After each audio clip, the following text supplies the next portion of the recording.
warahmatullahi wabarakatuh. Innal hamdalillah nasta'inuhu wa nastaghfiruhu wa nu'minu bihi wa natawakkalu alayhi wa na'udzu billahi min shururi anfusina wa min sayyiati a'malina. Man yahdihillahu fala mudilla lahu wa man yudlilhu fala hadiya lahu. ونشهد أن لا إله إلا الله وحده لا شريك له ونشهد أن محمدا عبده ورسوله. اللهم صل على سيدنا محمد وعلى آله وصحبه وسلم. سبحانك لا علم لنا إلا ما علمتنا إنك أنت العليم الحكيم. اللهم ربنا اشرح لنا صدورنا ويسر لنا أمورنا واحلل عقدة من ألسنتنا يفقه أقوالنا برحمتك يا أرحم الراحمين. Alhamdulillah, Alhamdulillah. Yang saya muliakan lagi saya kasihi Tuan Imam, Tuan Bilal, Tuan Nadir Masjid, seluruh ahli jawatan kuasa masjid, para ustaz, alim ulama, para haji dan hajah, sidang jemaah muslimin dan muslimat. Bersyukur kita pada Allah Subhanahu wa taala pada malam yang mulia ini. Allah Subhanahu wa taala ambil sedikit masa kita.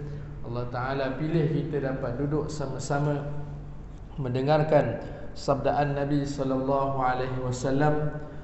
Mudah-mudahan hadis yang kita dengar sama-sama ini, mudah-mudahan Allah Subhanahu wa taala berikan taufik dan hidayah, terutama pada diri saya untuk sama-sama dapat amal, dan juga untuk kita semua.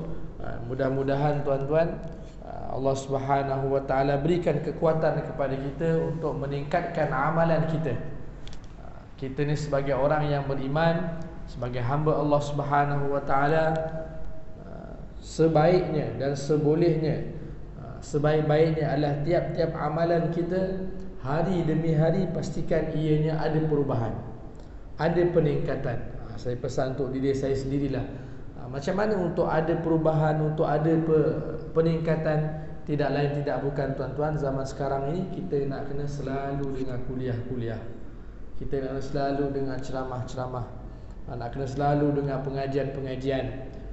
Bila ada orang yang memperingatkan, maka kita pun mudah untuk amalkan. Kalau kita duduk dalam circle ataupun dalam suasana yang selesa, suasana yang rasa dah tahu dah, banyak benda sebenarnya yang kita tak tahu. Kan, kalau kita banyak dengar ceramah, dulu dah pernah belajar dah pernah dengar dah hadis ni, tapi tak diamalkan. Daripada Abu Umamah radhiyallahu anhu, ia menuturkan bahawasanya Rasulullah sallallahu alaihi wasallam bersabda, "Man qara'a ayatal kursiyyi fi duburi kulli salatin maktubah lam yamna'hu min dukhulil jannah illa ayyamuta."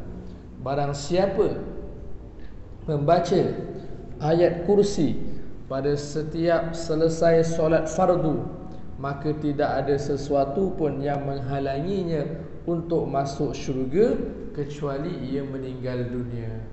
Allahu akbar. Tuan-tuan hadirin jemaah yang dimuliakan oleh Allah Subhanahu wa taala, jangan kita lupa baca ayat kursi selepas habis solat.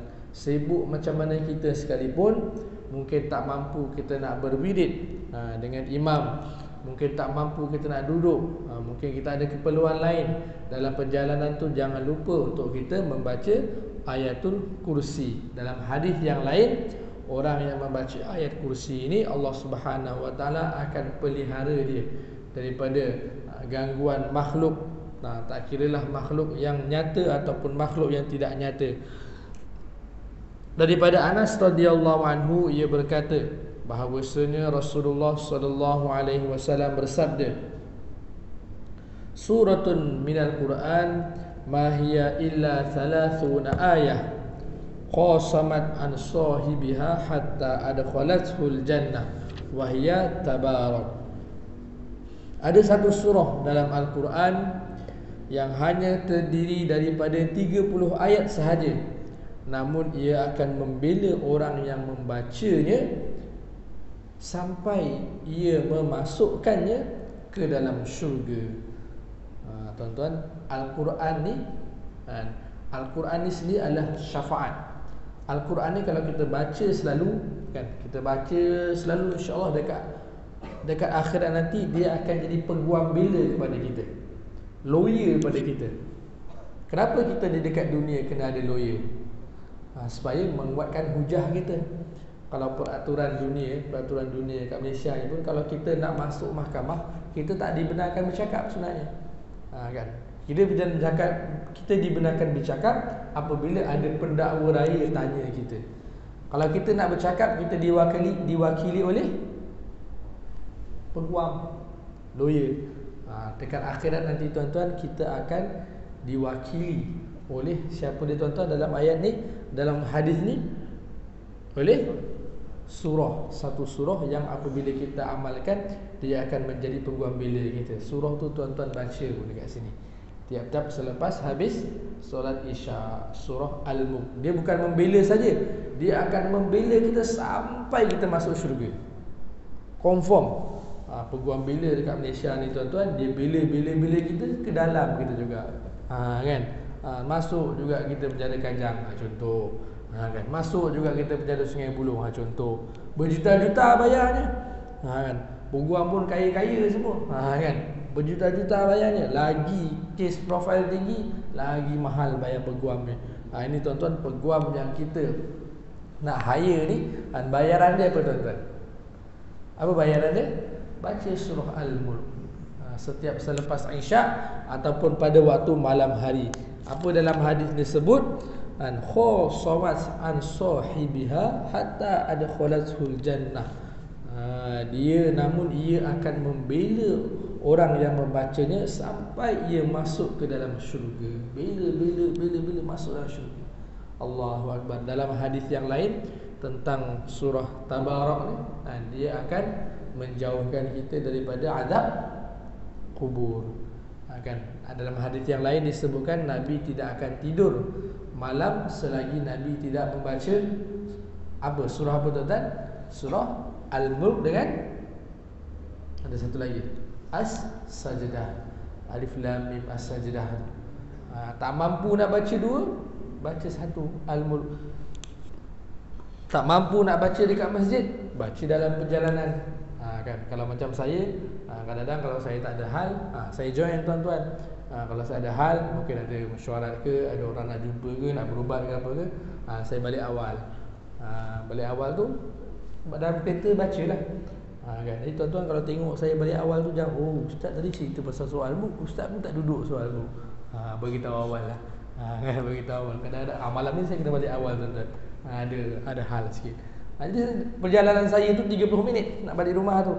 Baca, alhamdulillah lah saya dah hafal. Tuan-tuan doakan saya, bagi istiqomah. Boleh amalkan. Kadang-kadang saya lupa juga. Oh dah lagi 5 minit dah sampai rumah, baru teringat, oh tak baca Al-Mulk lagi. Kan. Satu lagi surah Al-Waqi'ah. Al-Waqi'ah tuan-tuan amalkan juga tiap-tiap malam. Insya-Allah murah rezeki, insya-Allah. Maksud murah rezeki itu bukanlah semestinya kaya. Maksudnya mudah didapati. Dimudahkan rezeki, insya-Allah akan dijauhkan daripada kesusahan. Kalau dulu masa belajar dulu, saya amalkanlah dulu surah Al-Waqi'ah. Masa belajar dulu, kadang-kadang kita duit tak berapa banyak. Kita ni tuan-tuan kadang-kadang bila kita susah baru kita ingat amalan-amalan yang insya-Allah melapangkan rezeki kita. Kalau kita rasa rezeki kita lapang aja dah lupa dah. Itu sebab tuan-tuan kadang Allah Ta'ala sayang kita ni, diuji kita sikit. Allah kesempitan hidup sikit, baru ingat balik Allah, baru ingat nak beramal. Nabi SAW bagi tahu surah Al-Mulk ni juga insya-Allah akan menjauhkan kita daripada azab kubur. Itu sebab tuan-tuan, kubur ni adalah persinggahan pertama kita. Kalau persinggahan pertama kita lepas, maka persinggahan yang seterusnya akan dimudahkan. Itu sebab tuan-tuan nak ambil jalan shortcut, mudahnya apa tuan-tuan? Kita baca surah Al-Mulk, insya-Allah mudah-mudahan Allah Ta'ala terima kita, selamat kita daripada kubur, insya-Allah masuk kita ke dalam syurga. Itu janji Nabi SAW. Habis Ustaz, kalau saya buat juga, saya kena juga azab kubur macam mana Ustaz? Kan. Saya pun tak dijawab. Tuan-tuan pun tak pernah meninggal lagi kan. Kan. Saya pun tak tahu. Jadi apa yang janji Nabi, kita yakin saja. Insya-Allah. Kalau macam tu ada orang kata, oh macam tu Ustaz, senanglah nak masuk syurga je, baca je surah Al-Mulk. Kan. Kita buat je apa yang Nabi ajar. Kita buat je apa yang Nabi tunjuk. Masuk syurga ke tak masuk syurga, kita yakin aja. Kan. Jangan kita petikai, oh senanglah masuk syurga. Baca je surah Al-Mulk. Kalau dia kata senang, suruh dia baca. Dia pun tak baca. Kalau orang yang cakapnya tu kadang dia pun tak baca. Nak cerita apa? Bukan senang nak istiqamah. Kan. Kadang kita semangat-semangat sekejap aja. Kan. Sekejap semangat dah lupa balik. Macam mana nak istiqamah tuan-tuan? Datang masjid, datang berjemaah dekat Masjid Sungai Pelung ni. Tiap-tiap malam pada surah Al-Mulk. Kalau tuan-tuan nak harapkan tuan-tuan dekat rumah, berkemungkinan susah kita nak amalkan. Boleh tuan-tuan InsyaAllah. Daripada Abu Hurairah radhiyallahu anhu, ia berkata, anna Rasulullah sallallahu alaihi wasallam sami'a rajulan yaqra'u qul huwallahu ahad faqala wajabat fasa'altuhu madza wajabat ya Rasulullah faqala al-jannah. Tapi tuan-tuan, kita ni kalau nak lepas azab Allah Subhanahu wa taala ni dekat kubur ke apa kan, persinggahan-persinggahan yang seterusnya, tuan-tuan, kita ni tak ada cara lain, tak ada cara lain. Kalau kita nak mula-mula jadi baik, nak jauh daripada azab Allah, nak masuk syurga Allah, pertama sekali yang perlu kita jaga apa tuan-tuan dalam hidup kita? Solat. Tu je, solat. Solat kita janganlah sampai lompong-lompong. Kan. Itu tuan-tuan, soalan mungkar nakir tu semua orang tahu. Tiap kali kita pergi kubur, kalau ada talqin, kita dah tahu dah apa soalan mungkar nakir. Dah bocor lama dah. Tapi sebenarnya tuan-tuan, masih banyak lagi orang tak boleh jawab. Sebab apa? Macam mana kita tahu masih banyak lagi orang tak boleh jawab? Sebab ada hadis Nabi, ada orang lagi kena seksa dekat kubur. Ada hadis Nabi menunjukkan memang ada orang diseksa dekat kubur. Walaupun dah tahu.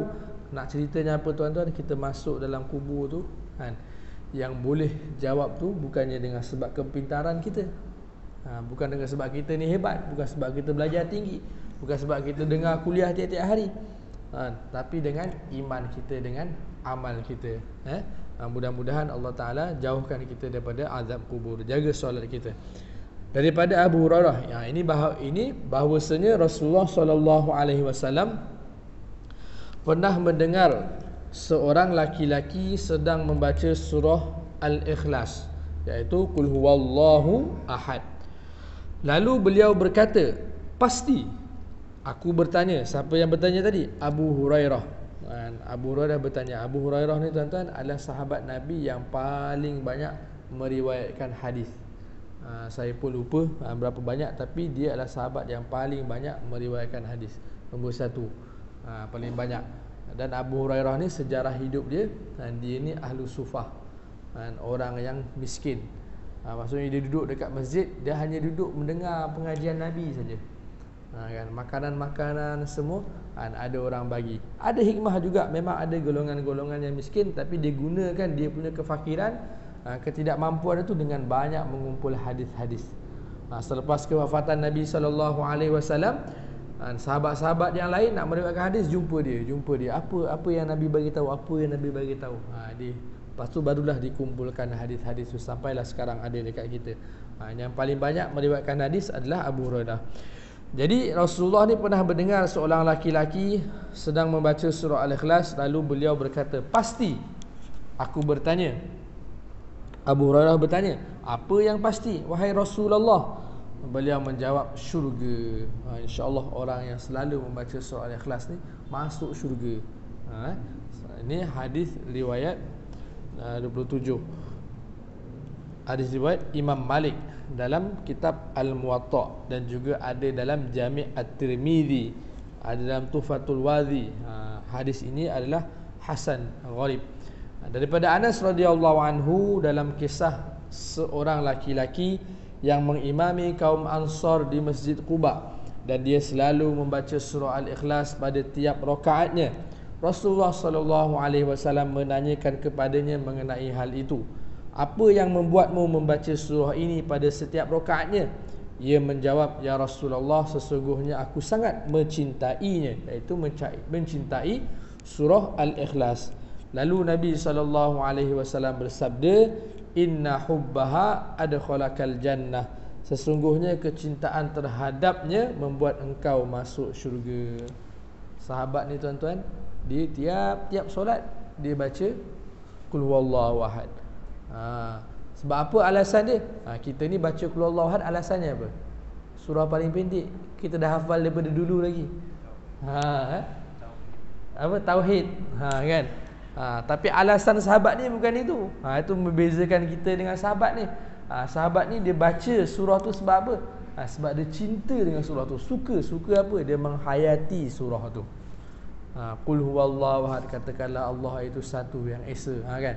Dia menghayati terjemahan yang ada dalam surah Al-Ikhlas tu. Dia suka baca. Dia kata dia suka tu, Nabi bagi tahu, dengan sebab kamu suka betul surah Al-Ikhlas ni, kamu masuk syurga. Kita kena betulkan niat kita balik. Tuan-tuan dipersilakan kalau nak tiap-tiap rakaat baca surah Al-Ikhlas pun dipersilakan. Tapi niatnya apa? Kerana betul-betul cinta dengan surah ni, kena tahu apa terjemahannya. Barulah dapat ni kelebihan syurga ni. Bukan sebab apa? Bukan sebab malas dah surah lain panjang. Malas dah baca qul ya ayyuhal kafirun, kan tak jumpa lakum dinukum waliyadin. Kan? Qul ya ayyuhal kafirun kan kadang-kadang orang baca tak jumpa-jumpa lakum dinukum waliyadin. Kan? Dan juga tuan-tuan, sahabat ni tiap-tiap kali solat dia jadi imam, dia baca tu. Jadi tak salah tuan-tuan kalau tuan-tuan nak ajak imam-imam sini, bacalah qul huwallahu ahad, tak kisah. Kan? Subuh pun qul huwallahu ahad, isyak pun qul huwallahu ahad, maghrib pun qul huwallahu ahad. Pening orang kampung tengok, apa imam ni sebab qul huwallahu ahad je, tak ada surah lain ke? Tapi nak ceritanya apa tuan-tuan, ada sahabat yang begitu dengan sebab apa? Atas dasar kecintaannya. Tuan-tuan nak buat silakan, datangkan dasar kecintaan tu. Baik.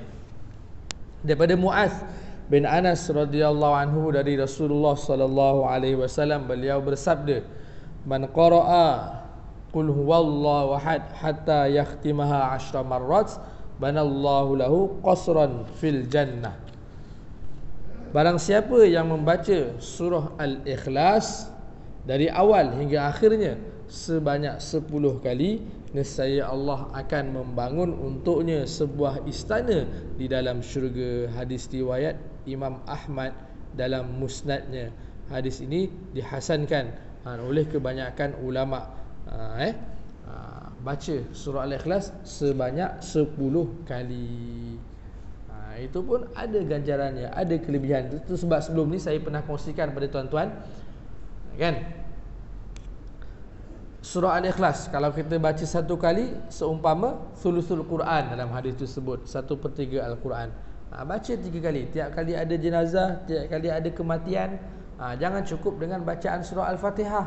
Walaupun boleh, tak salah nak baca surah Al-Fatihah, kan silakan. Tapi lebih baik tuan-tuan baca surah Al-Ikhlas, tambahkan dengan baca surah Al-Fatihah, tambahkan juga dengan surah Al-Ikhlas. Baca 3 kali. Mudah-mudahan Allah Ta'ala terima. Allah Ta'ala sampaikan pahala mengkhatamkan Al-Quran kepada si mati. Mudah-mudahan. Itu sebab tuan-tuan, bila tuan-tuan teringat arwah mak ayah kita, kan, arwah atuk kita, nenek kita, kawan kita, kita baca WhatsApp pagi-pagi tengok ada berita kematian, terus baca qul huwallahu ahad Allahus samad. Baca 3 kali, tak sampai pun 3 minit. Kan? Kita ni mak ayah kita dah meninggal, kadang-kadang kita tak ada pun kekuatan ataupun tak ada pun taufik dan hidayah untuk sampaikan pahala isfalis sawab, sampaikan pahala pada mereka. Ni cara dia tuan-tuan. Tuan-tuan teringat je, baca surah Al-Ikhlas 3 kali. Baik. Daripada Ibnu Mas'ud radhiyallahu anhu, ia menuturkan bahawasanya Rasulullah sallallahu alaihi wasallam bersabda, aku bertemu dengan Ibrahim alaihissalam pada malam Isra Mi'raj. Ia berkata, ya Muhammad, aqri ummataka minni assalam wa akhbirhum annal jannata thayyibatu turbati azbatul ma wa annaha qi'an wa anna ghirasaha subhanallahi walhamdulillahi wa la ilaha illallah wallahu akbar. Ibnu Mas'ud menuturkan bahawasanya Rasulullah sallallahu alaihi wasallam bersabda, aku bertemu dengan Ibrahim alaihissalam pada malam Isra Mi'raj. Ia berkata, ya Muhammad. Ibrahim berkata, ya Muhammad, sampaikan salamku pada umatmu. Jawab salam tuan-tuan. Jawab, Waalaikumsalam. Ni hadis Nabi ni. Hadis Nabi, Nabi bagi tahu dia jumpa dengan Ibrahim alaihissalam. Ibrahim alaihissalam bagi tahu, sampaikan salamku kepada umatmu. Kita jawab sama-sama, Waalaikumsalam. Ya Muhammad, sampaikan salamku pada umatmu dan katakan kepada mereka bahawasanya syurga itu mempunyai tanah yang baik serta air yang tawar. Syurga itu merupakan hamparan tanah yang datar yang tidak ada tanamannya, dan yang menjadi tanamannya adalah kalimah subhanallahi walhamdulillahi wa la ilaha illallah wallahu akbar. Kita ni tuan-tuan, kalau ada tanah lapang aja, kan? Kalau tuan-tuan tak usahakan tanah tu jadi apa tuan-tuan? Lalang, jadi hutan. Kan? Begitu juga dengan syurga. Syurga tu dia berupa hamparan yang luas. Dah ada dah untuk kita, InsyaAllah semua dah ada dah. Yang mencantikkan syurga tu, jadi ada tanaman, bunga-bunga, pokok-pokok yang rindang, bunga-bunga yang cantik. Apa dia tuan-tuan? Amalan subhanallah walhamdulillah wala ilaha illallah wallahu akbar. Nak ceritanya apa tuan-tuan? Syurga kita tu belum sempurna cantik, belum sempurna hebat, belum sempurna indah, melainkan kita kena memperbanyakkan subhanallah walhamdulillah wala ilaha illallah Allahu akbar. Jadi kita macam mana kita nak amalkan zikir-zikir ni? Itu sebab tuan-tuan, bila kita masuk kereta, bila kita dalam perjalanan, kan, agak-agak ni tip saya lah, kan, kita ajar anak-anak cucu kita juga. Dalam kereta jangan asal masuk kereta je buka YouTube, kan, pegang handphone semua. Masuk kereta ajar anak-anak, jom zikir, jom subhanallah walhamdulillah wala ilaha. Kita bersama. Kalau kita berdua je dengan isteri kita, asyik duk sembang hal orang tu, sembang hal orang ni, jomlah kita zikir, jom yang baca subhanallah walhamdulillah, berbanyakkan. Kalau ngantuk bawa kereta, ngantuk ke, zikir kuat-kuat subhanallah walhamdulillah wala, insya-Allah hilang ngantuk tu. Kan? Kalau kita ngantuk, kita tahan mata kita. Kadang-kadang kita ni ngantuk, kita nak berhenti, tapi tempat perhentian tu jauh lagi, 7 km lagi, 5 km lagi, kan, jauh lagi. Kadang kita tahan mengantuk kita, kan, bahaya, sangat bahaya. Bahaya untuk diri kita, bahaya untuk orang lain juga. Masa tu tuan-tuan buka tingkap sikit, zikir kuat-kuat, subhanallah. Kalau tak ngantuk juga tuan-tuan, ketuk kepala tu.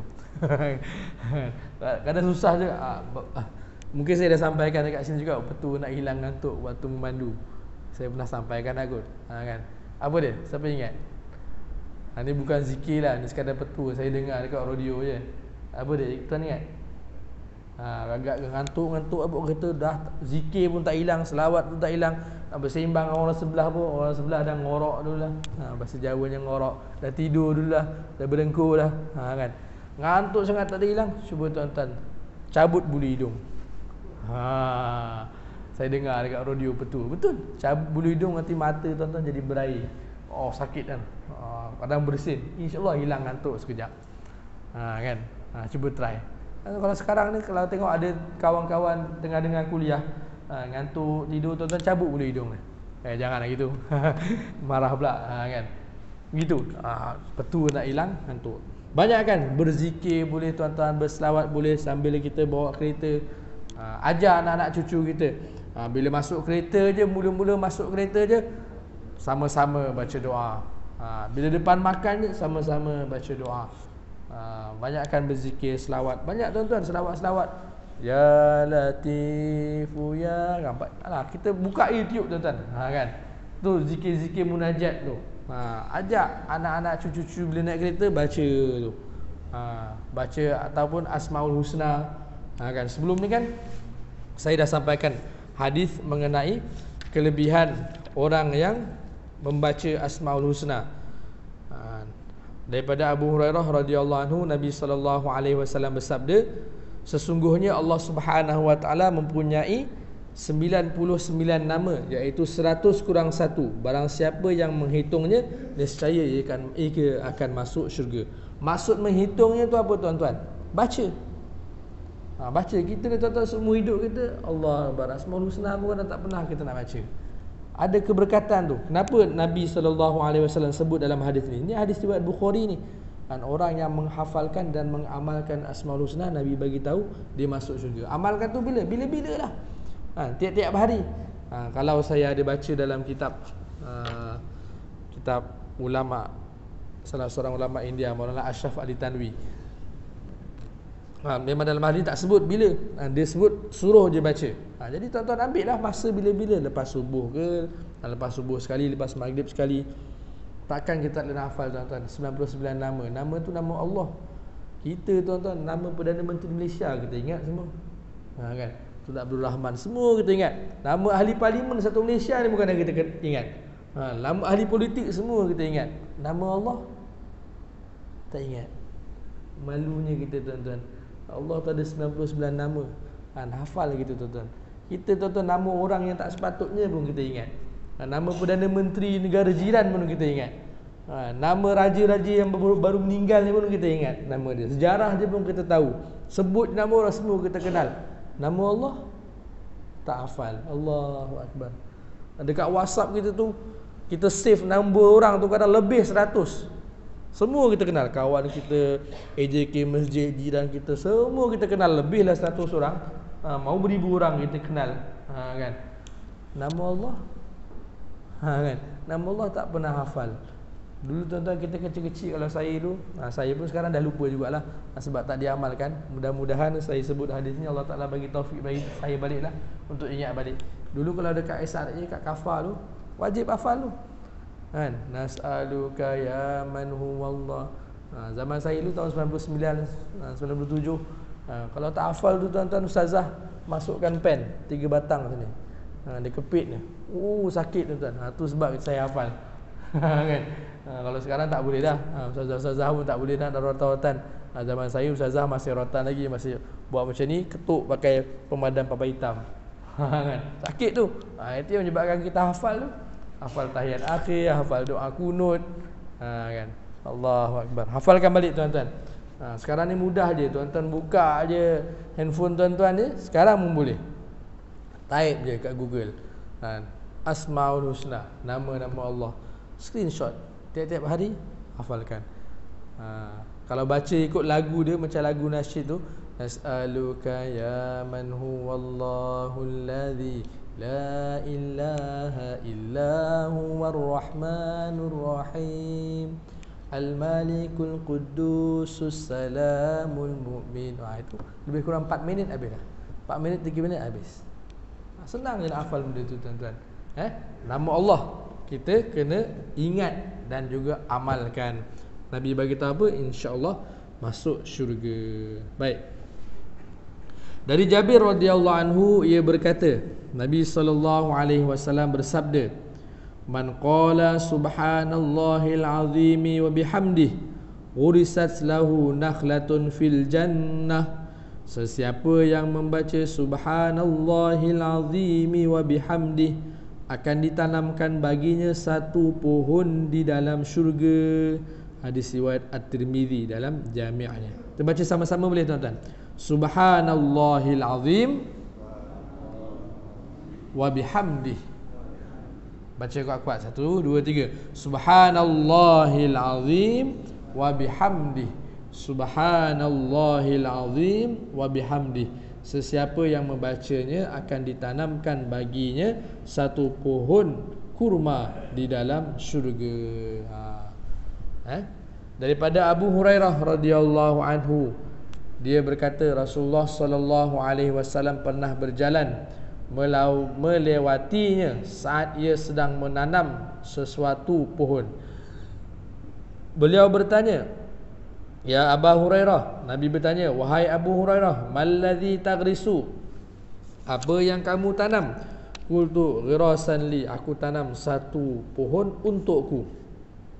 Qala, Nabi bersabda, ala adulluka ala ghirasin khairil laka min hadza. Nabi bersabda, nak tak engkau aku kabarkan, aku bagi tahu satu pohon yang lebih baik daripada tanaman ini yang kau tengah tanam ni. Maka berkata Abu Hurairah, bala ya Rasulullah, sudah tentu wahai Rasulullah. Nabi SAW bersabda, qul, sebutlah, ucapkanlah, subhanallah walhamdulillah wa la ilaha illallah wallahu akbar, yughrasu laka bi kulli wahidin syajaratan fil jannah. Baca tadi subhanallah walhamdulillah wa la ilaha illallah wallahu akbar, nescaya akan ditanamkan bagimu sebuah pohon di dalam syurga dari setiap kalimahnya. Lagi banyak kita ucap subhanallah ni, alhamdulillah, Allahu akbar, lagi indah syurga kita. Tu yang Nabi bagi tahu, nescaya akan ditanamkan bagimu sebuah pohon di dalam syurga dari setiap kalimahnya. Kalau dalam seumur hidup kita ni tuan-tuan, banyakkan baca subhanallah walhamdulillah wa la ilaha illallah, lagi indahlah syurga kita. Sebagaimana tadi disebutkan, syurga itu adalah dataran yang hampar kosong saja, yang mengindahkannya adalah tasbihnya.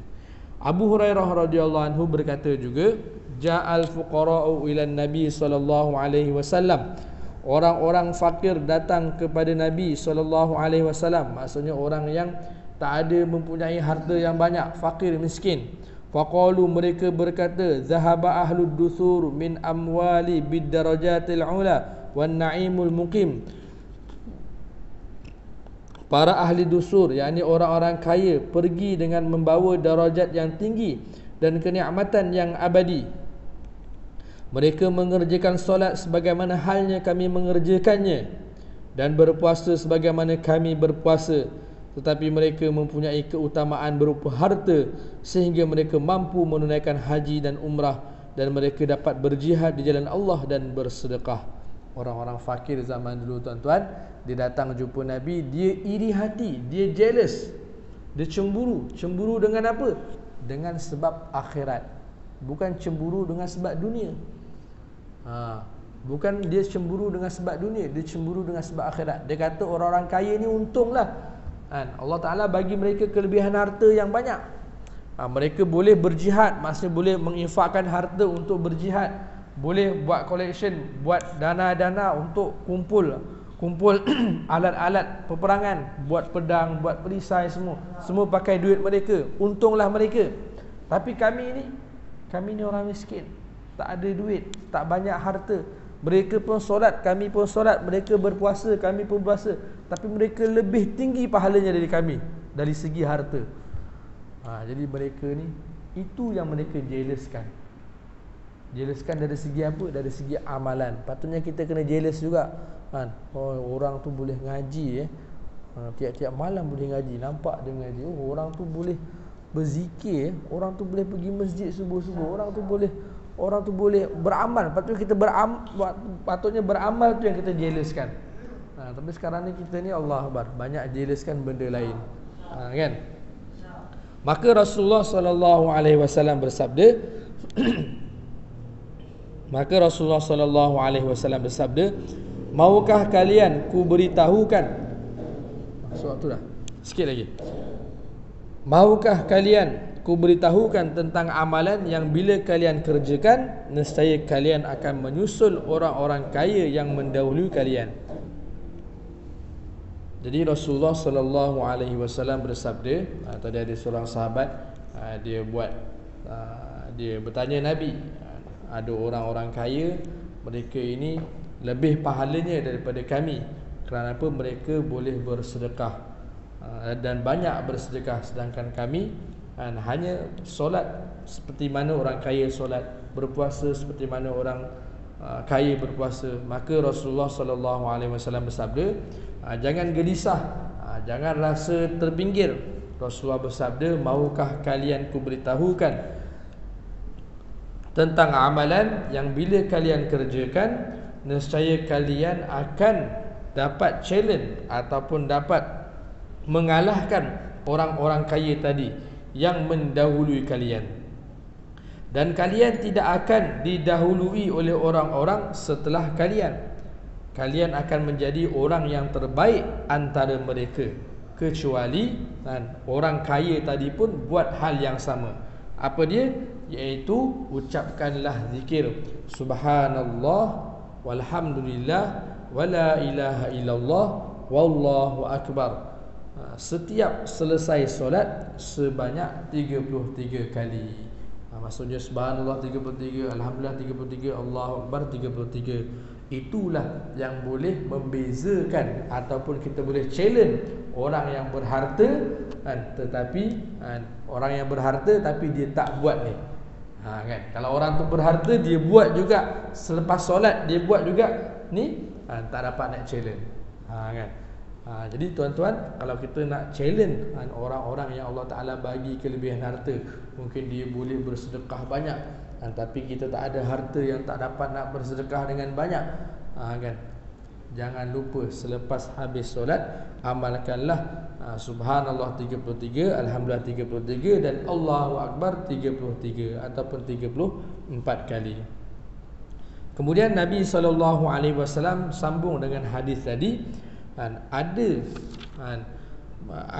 sesuatu amalan, ada dua sifat atau kebiasaan yang tidaklah seorang hamba Muslim sentiasa mengamalkannya, melainkan ia akan masuk ke dalam syurga. Keduanya mudah, tetapi sedikit sekali orang yang mengamalkannya.